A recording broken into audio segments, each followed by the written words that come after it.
good morning. Welcome to Morning Briefing on Asfred TV. I am Dayo Olujowe Kuni. Good morning, Uncle Mustilala. Good morning, Dayo. How is the weather treating you? The weather is okay. This is a bit balanced now. Yeah. Okay, now let's go to top happenings making headlines on the front pages of Nigeria's major newspapers. The Punch reports that consumers of premium motor spirits, popularly known as Petrol, are allegedly arresting workers and owners of filling stations over the sale of adulterated products that have reportedly affected their vehicles' engines. Now, The Guardian. Well, these are not the best times for many Nigerians going by the rising cost of goods and services, just as local airlines yesterday raised alarm over a massive spike in price of aviation fuel, currently selling at 400 naira per litre in some airports nationwide across the country. Now to Vanguard newspaper. Well, 1 week after detection of bad petrol in some states of the Federation, evacuation is yet to start due mainly to huge volume of the product, logistics, and costs to be borne in the process of moving it from depots and filling stations to designated point. Now The Nation. Well, how did the adulterated petrol get into the country? That's a very huge question. Well, whose negligence or compromise led to it? These are other issues around the toxic petrol are to be unraveled after a probe by the federal government. Minister of State's Petroleum Resources, Decry said yesterday. Well, according to this day newspaper, the Nigerian National Company Limited (NNPC) yesterday stated that its investigation has revealed the presence of methanol in 4 petrol cargoes imported by MRS, Emadeb, Hyde, AY, Mackey, Britannia, U Consortium, Oando, and Duke Oil. Critically, stakeholders in the country cutting across political divides, comprising 14 governors, captains of industries, ministers, and pressure groups, have come together under the aegis of the 2022 committee to cut a new course for the country. Daily Trust gathered that they were hosted by Lagos State Governor Babajide Sanwo-Olu at Eko Hotel, Lagos at the weekend. Well, that's all on the top happenings that we have picked from front pages in Nigerian national newspaper. Right now, we'll go on a quick break, and when we come back, we'll get to give you more details on them.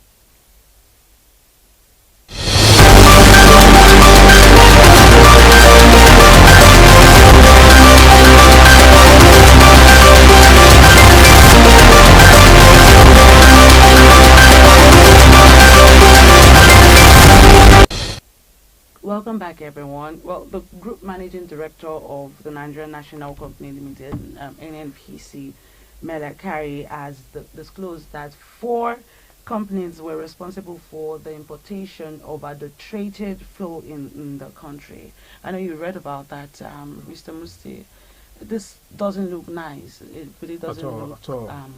See, in the first accusation came from the NNPC, the GMD, Mr. Mala Kari, whereby he accused 4 companies, or 4 thereabout, or 5, of being behind the importation of adulterated fuel. You see, shortly after that, one of the companies, MRS Oil, now came out with their own version of the story, debunking the claim that they imported the adulterated fuel. So according to them, they said this is only an NPC under the current subsidy regime that has the right to import fuel. So that the fuel that was supplied to them, they got it through the channel of the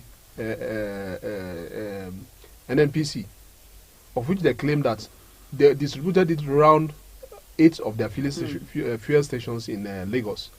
And immediately they discovered that the fuel contained methanol. They discontinued selling. That they didn't even sell at all. So they realized on time and they didn't sell. So, Dayo, where the problem is now, should I say problem, is the nature of our own country, whereby this is, do we call it a blunder? That is why you see security challenges here, around here. You have a border closure, but you have free flow of small arms everywhere. At the time that the borders of Nigeria was closed, now we have a situation at hand.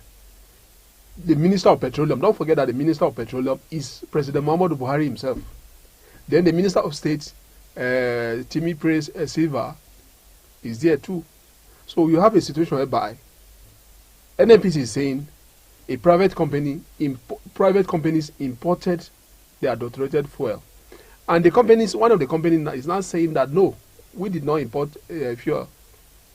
It's only NNPC that has the sole right to import fuel under the current subsidy regime.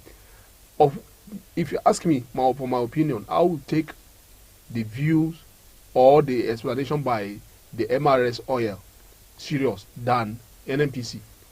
Because several times NNPC has come out to claim that, look, they import the fuel. They talk about the landing costs, they talk about this, they talk about that. You understand? Previously, they have talked about it. So when they import it, before other major marketers will now key into their own this and get their supply. But now NNPC is saying no. We are the one that imported this adulterated fuel that came from is it Belgium or where? Belgium. So they said it came from Belgium. You understand? Who is responsible for that? This is a serious national security issue. You understand? If Nigeria were to be, I'm sorry to say that if Nigeria were to be in a saner climb or advanced country, heads will roll by now. You understand? Who imported the fuel? It means there's fraud, there's foul play in the subsidy regime. You understand? Since NNPC is saying we did not import this fuel, who imported them? And then I say that okay, MRS, Duke Oil, and some other this in there are the one that who are the people behind it? You understand? Invariably, there are cartels behind importation of fuel. Invariably, it means what Nigeria has been paying for in the name of subsidy. It's not transparent enough. Some people will just go import this fuel, do as they like, and claim the subsidy from the subsidy from the government. That is what it means. Then another aspect to this problem now is this. Now, the fuel has been dispensed from stations to private vehicles. So methanol is not friendly to the engine. Yes. So who will bear the cost of the damages? You understand? So Nigerians should pressurize the government so that the government will come out clean over this matter. There's more to it. You understand? You see a situation whereby borders are closed, but there are free flow of small arms everywhere. So it doesn't happen like this. No country will tolerate such issue. You understand? The president should sit over it. In a serious nation, the minister in charge of petroleum will be fired. On his own, he will even go. Well, another terrorist group known as the Islamic State of Iraq and Levant, ISIL, has reportedly surfaced in Nigeria. I don't know if you've heard of that. Well, under Secretary General of the United Nations, UN Office of Counter-Terrorism, Dima Voronkov made this known while addressing the UN Security Council on Wednesday in New York, the United States. Well, according to Voronkov, ISIL has started to expand its affiliates and network beyond Syria and Iraq to Nigeria and other African countries. It disclosed that the center of the activities of the ISIL terrorist group, officially known as the Dash. Dash, now appear to be in the African continent. Shouldn't we be scared? But it's not like it's new. Remember that Yeah. in what we are used to hear is Boko Haram. So Boko Haram now splitted into two. That is Islamic State of West Africa Presidency, Yeah. which is affiliated to the Daesh. You understand? They had already been affiliated to Daesh. That is Islamic State of Syria and Levant, Iraq and Levant. They already been affiliated to it. These are rogue groups. Due to leadership tussle, there will be splinters. Splinters is expected that these are rogue groups. You understand? So they will continue like that. But what matters is how the state treat them. We have apparatus of state. We have the army. We have the DSS. DSS are there to preempt them from existing.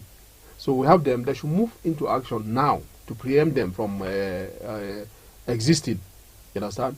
So, but not to wait until they exist and start causing havoc before army will now move into. That is why we are where we are now. You understand? We allow them. We allowed a terrorist group. Before they become full-blown terrorists, it must start from ideology. The ideology now to recruitment. From recruitment now to putting into practice the ideology. You understand? So all along, you discover that between 2002 to 2009, when Boko Haram had their first encounter with the security forces, how many years? You discover that through that period, they use it to gather and recruit followers. Nigeria security forces, they were watching. There's this particular this thing by the Shehu of Borno in Borno State. He said that when he discovered some movement, he now discovered that look, this movement, if we don't thwart it now, it will become problem for us in the future. According to him, he said he reported to the state director of DSS. Nothing was done. So, and until they waited until these people now become full-blown terrorists. So you understand. So when the undersecretary in the UN now is what he's doing now is that he's giving us a hint that look, we should sit up and preempt these people from expanding. You understand?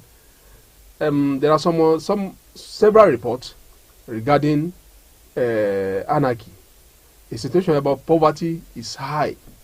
That kind of state will lead to anarchical situation. You understand? You have jobless young men. They are not doing anything. So, for crying out loud, you discover that there is this common saying that the idle mind is a devil's workshop. So these people, these normal Nigerians could be lured into radical groups like Islamic State. You understand? So it's not, the onus is on the part of the government, the security forces, and not just them alone, including the religious, because this is an ideology which is rooted in religion. You understand? The religious leader must sit up now to make sure that they counter these people with superior argument. Otherwise, we will be dealing with this issue of insecurity for a very long time. Remember that the former chief of army staff, he forewarned that this General Buratai, he said that look, terrorism has come to stay and it will be part of us for the next 20 years. So it's not left for us now to say, okay, what do we do about it? Now, a warning is coming from the UN. It's not only in Nigeria here that they are expanding. Yes. If you go to Burkina Faso, they are seriously fighting a terror group there. Go to Somalia, the same thing. Go to Mali, the same thing. Even in Niger here, they are passing through almost similar situation with us here. So it shows that, look, West African countries or African countries, the sub-Saharan Africa, they should wake up to deal with this menace of terrorism. It's a serious challenge. If they should allow it to manifest, it will be difficult to tackle. Remember that Nigeria, for the past over a decade now, we have been fighting both these Boko Haram. Up till now, we have not been able to subdue them completely. You understand? Up to this very moment, we have not been able to subdue them completely. So it's a wake-up call for our African leaders to say, okay, take this warning serious and work on it. Well, Governor Samuel Otom of Benue State has blamed the Muhammadu Buhari-led administration for the high rate of insecurity in the country. Otom made this known in a statement on Wednesday when he received a team from the Administrative Staff College of Nigeria, ASCON, led by representative of the Director General, Mrs. Cecilia Gaya, at Government House in Makurdi. Well, that's the report we got. The Benue State governor stated that the issue of insecurity in the country is man-made, disclosing that the actions of alleged highly placed individuals were the cause of insecurity. He also stated that he is ready to die. He doesn't mind, let's say one day bandits hit him and he loses his life through that. He's not afraid to die. And he has written his will. I mean, so it's prepared for anything. This is although it's understandable that, look, all Nigerians will place so much emphasis on the federal government. Whereas the gross misconduct by governors too contribute to what is bedevils our nation today. You understand? Governor Tom, well, we have said it here on this panel, on this studio here. We have said it previously. Governor Tom, it seems as if he derives pleasure in criticizing the federal government, especially the Muhammadu Buhari regime. And he has the federal government itself is giving him that reason to poke at them at any time he feel like. You understand? The insecurity is something that everybody is aware of. Yeah. You understand?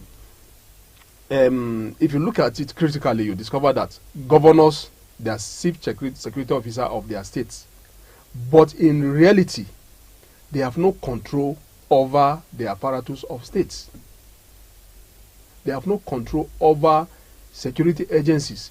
As little as a police constable in a state, the governor cannot sanction him. You understand? Because it's only the commander-in-chief, who is the president, that appoint the IG and control every apparatus of state. So, as a governor, you discover that Otom would know where the problem lies within his state, but he doesn't have that constitutional power to deploy police, army, or DSS into action. His governors are relying on the federal government, and you discover that due to politics, some governors are more in line with the president than the others. You discover that Otom, who belonged to the PDP, he was once in APC, and he left APC because he believed that the president, according to him, the president is not sincere with the insecurity relating to the headsmen, and that is why he left APC. And since he left APC, as if he has become an opposition, poking at the president at any time. You understand?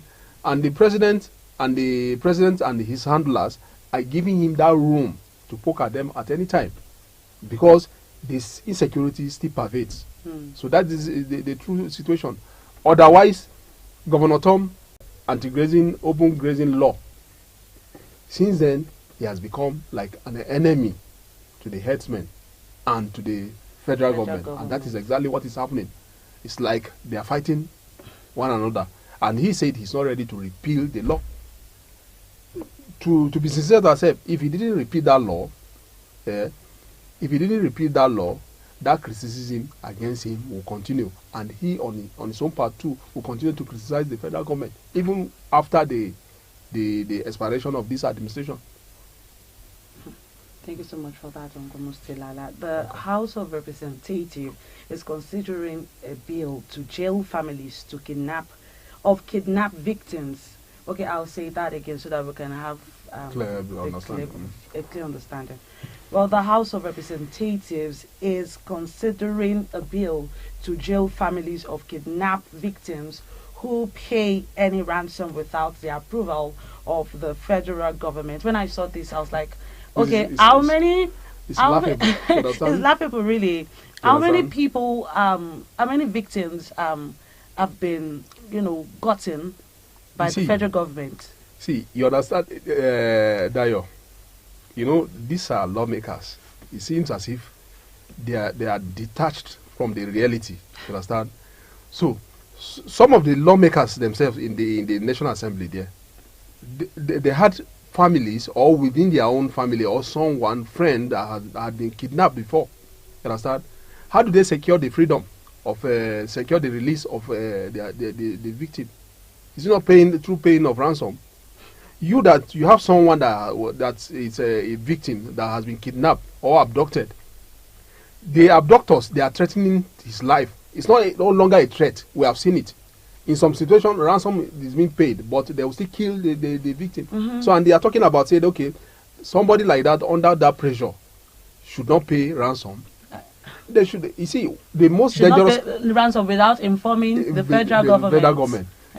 If we inform the federal government, is the federal government going to make contribution towards securing the freedom? We are on a live TV. We are not supposed to disclose some of these things. We have a situation whereby top security officers have been kidnapped and the ransom was paid. You understand? If the security agencies, they are doing well, they are doing their job, but their job is not enough. If their job is enough, they should have preempt and thwart these bandits and kidnappers. So you understand? But since they are not doing enough to that extent, that is why Nigerians now are resorting to self-help. What kind of self-help? You pay ransom. You understand? Someone hold you by your jugular and is asking you for money. Say, bring money, otherwise I'll kill your loved one. You have to your go tell loved one. The federal government. You have to go and inform the federal government. So look, and these kidnappers, they are sternly, they will issue you warning. Don't involve police. See, there is a particular incident that I heard about. Every step that the victims' brothers took, the bandits, they will now call him, say, look, we are watching you. We have seen so person. You have seen so person. It shows that these guys are well connected. They are well entrenched within the society. So, and they are saying the person should go and take permission from the federal government or police before they will go and pay ransom. You understand? This person that is going to pay ransom, he's being held. He's being held. It's like when somebody is being pinned down. Doesn't have anything to do again. Some of them, they mop up cash here and there, sell landed properties, sell cars, sell their valuables, raise money, takes to begging, to raise money to go and pay to secure freedom of their loved one. You understand? So, and they are telling that person to say, okay, come. Dayo, the most difficult part in nationhood is that don't come up with law that you know that is going to be difficult to be the enforcement is going to be difficult. You understand? Instead of that, don't make that law. Don't make it at all. Because such law will create chaos, confusion.